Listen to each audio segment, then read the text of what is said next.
Julian here, and today I'm going to be showing you how to make industrial ambient techno like SHXCXCHCXSH.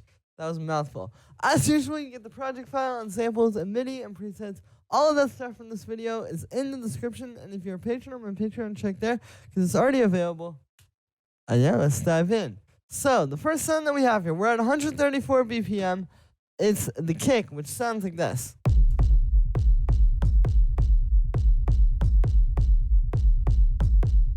The way this kick is made is it's 2 layers. You can see we have this first kick, and then this kind of like top kick. So with the first kick, it's just like a deep and bassy. I'll show you the original. Yeah, just kind of like this deep and pretty fat and bassy sort of kick here. And then, yeah, we just got that in there. I've got it low passed a little bit, as you can hear. And then for the second kick, it's just this kick, which has a bit more high end to it, as you can hear. It's got a little bit more of like the body. Like this is just, you know, strong, fat bass. And then this gives you that more like live sound on top of it. Because when I was listening to their tracks, a lot of times these guys have like these kind of kicks, especially in their more recent stuff. Like this is more modeled on their more recent stuff, like their Word EP and their work from 2018. They have like these kicks where it's still a very powerful and fat kick like you get from this one. But just this one on its own doesn't really quite work. Like it needs that like higher layer to kind of give it some body. So that's what this is doing. And I've just got that one high passed. So I've got those in an instrument rack. You can also see, while I'm talking about this here, we've got this little F there. So that's just adding a little doom, doom, doom. Just kind of mixes it up, you know, in the overall mix. It ends up just kind of sounding like another percussion. So then after that instrument rack, I've got a little bit of saturation to fatten them up. And then we have the rumble. So the way the rumble is made with this kick, as you can see, we have a dry chain, and then we have this wet chain. And what's happening with the wet chain is we have a delay, so I'll play this without any effects.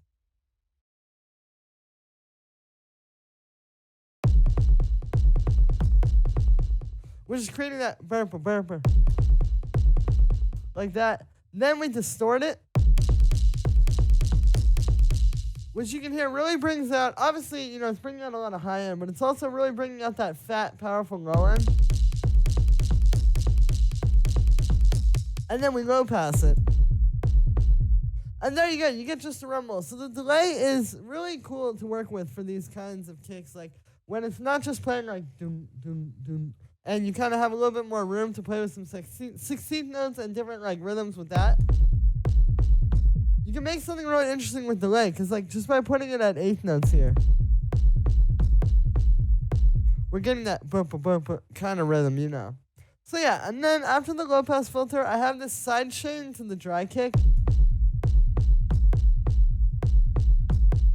So it's kind of bouncing up like that. And then the last thing we got on the rumble is just an EQ8, which is cutting at 100 hertz, as well as boosting the roaring a bit. So here's before it. And then after it, you can hear it just kind of helps to put it in its own place, because before, it's a little bit muddy and it's a little bit too focused in the 100 hertz range. But if you cut that and then boost below 100 hertz, you get a lot fatter bass. So then after the rumble, we just have a bit of drum bus to kind of tie everything all together. Here's without it. And then with it. So you can hear what this does. It really just makes the kick a lot fatter and a lot more full. It glues the rumble to the punch, as well as just kind of gluing the 2 layers together in general that we started out with. And then the last thing we have on here is an EQ8, which is just cutting at 261 hertz, cutting on some mud, and then doing a bit of a low end boost. Here's without this. And then with it. So you can hear, like, it's just cutting on some mud and then boosting the low end, kind of like focusing the sound a little bit more. And yeah, that is it for the kick. Next thing we have here is this little FM percussion, which sounds like this.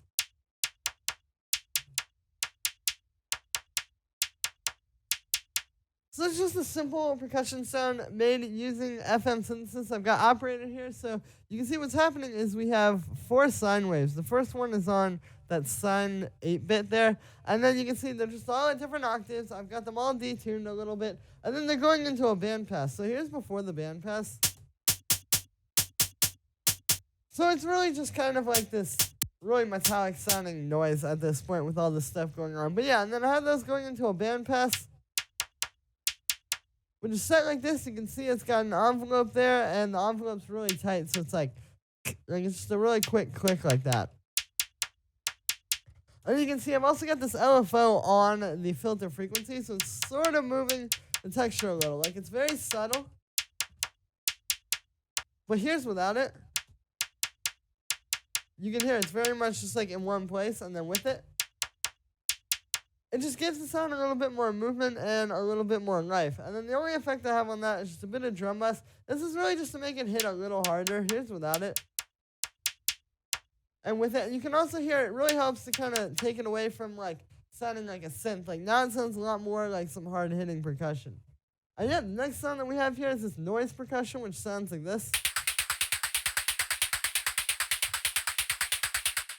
So you can hear this is just playing just straight underneath everything. What this is it's just one thing of white noise, and then I have that going into a bandpass filter, kind of similar to the last sound, to be honest, but it's a little bit different how it's set up. And then you can hear also there's this LFO on the filter frequency. So just like with that last one, it just gives it some movement and makes it so that it's not just sitting in the same place the whole way through. And I really like setting the rate to like random times like this. Like this isn't set to quarter notes or 16th notes or anything like that. You know, it's just kind of like moving at its own rate. It's just at a matter of hertz. And what this does is it makes it feel kind of irregular. It makes it so it's not just like super straightforward every time. Because like if we just put this on like a half note, for example, it's really predictable. Versus if we go back to this, you know, it's kind of irregular, and it really works well when you have a style as rigid and as just kind of like as techno is, to have something like this that's kind of like at a different random time. And you can see I also have the FM percussion set like that as well. But yeah, then after that, we just got a bit of erosion. Here's without it. And then with it, you can hear it's making it a bit more clicky. Then we have this echo. So this without that versus with. This one's subtle. I have this unsynced as well, and this is just kind of like adding a little bit more space and a little bit more rhythm to the sound. And then the last thing we have on there is just a high-pass filter cutting off the low end, and that is it for the noise percussion. And then the last sound that we have here in this little percussion group is this hi-hat, which sounds like this. So you can hear this in the overall mix.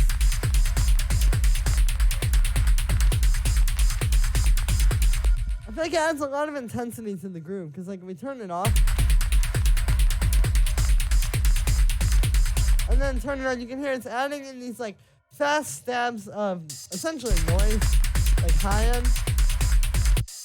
And it adds a lot of energy, both from the rhythm and just from the sound, because obviously a lot of the hype in your tracks is in the high end. Like if you think about it, the low end is the groove, the high end is the hype. That's why when you hear a track and it's like just a kick, and then all of a sudden some hi-hats come in over top of it, that's when the energy picks up. It's because all the energy is in the high end. So yeah, and then for the sound on this one, I've just got a bit of delay, so you can see, yeah, just kind of giving it some little ambience as well as this reverb here. These really help to make this not so like choppy, since it is kind of a choppy rhythm. Kind of gives it some space. Then after that, we have a saturator to kind of beef it up. And then the last thing we have on here actually is this auto pan. So here's without this.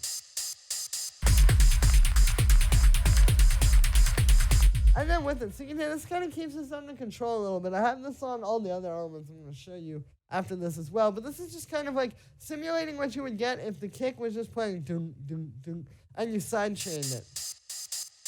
And just kind of keeps it under control, makes it like fit into the beat a little more. It's one of those really subtle things that you may not be able to tell when you hear this track, but it's going to make a world of difference in terms of like the overall professionality of the track and like the quality level. Like if you don't do this throughout the track on all the things I'm going to show you on, it's not going to sound as professional. And it's one of those things, again, you may not really hear it, but it's there, and it's adding a subtle detail that's going to add up to the overall big picture being really solid. So then I've got a percussion group here with all the stuff I just showed you. So here's with no group processing. And then with it, so you can hear why we do this. So the first thing is the drum bus. This is just on the hard setting, so it's a really hard distortion, or a really hard saturation, I should say. And I've got the transients up as well. So this is just really fattening all this percussion up. Again, without it. And with it, it makes a world of difference in terms of like bringing these into the track. Like if I turn this off, it just doesn't hit. And it doesn't feel like it's that full.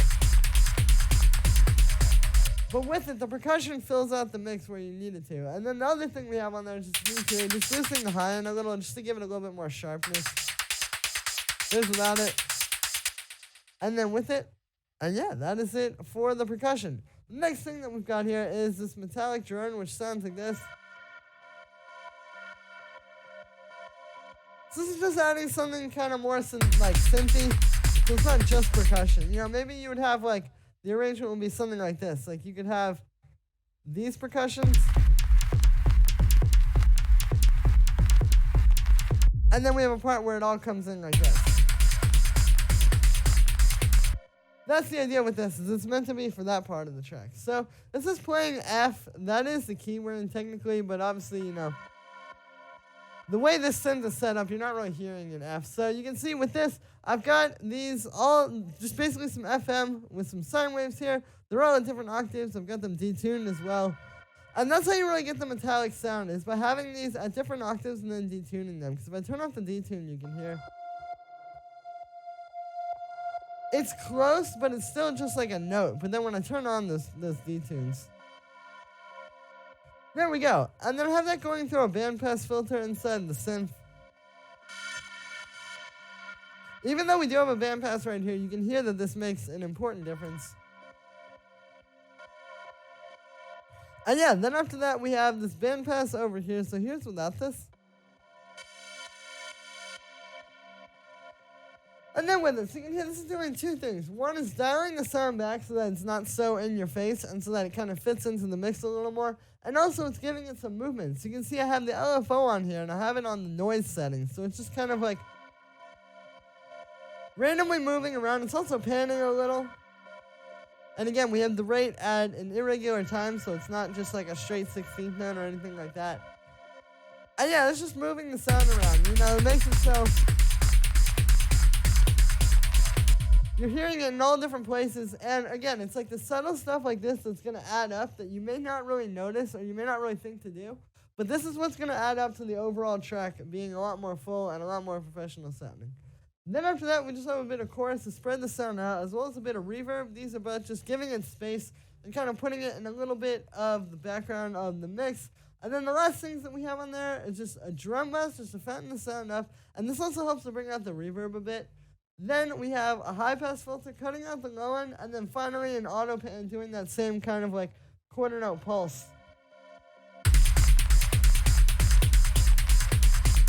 that we had on that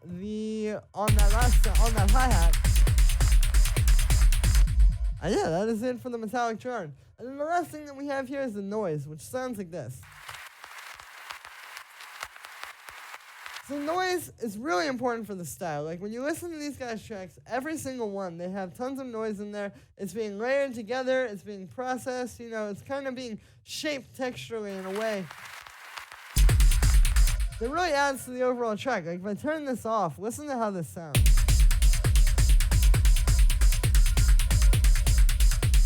It just doesn't really feel like this style.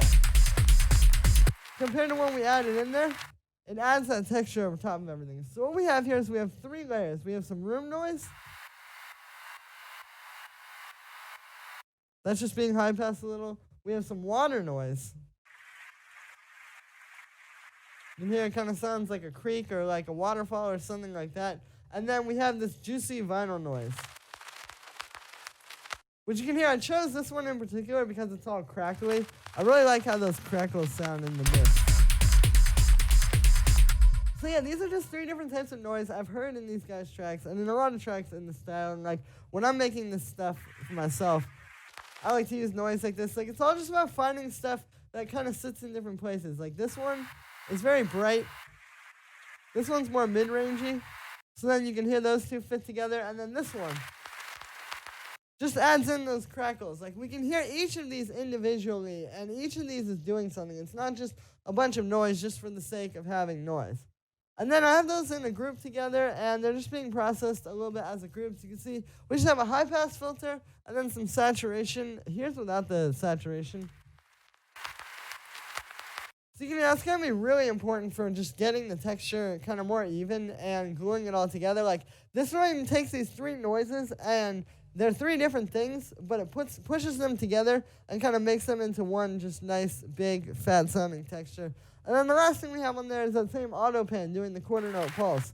And one thing you can hear with this too is when we have the kick, like the kick isn't playing quarter notes, even though this is. You can hear we get this like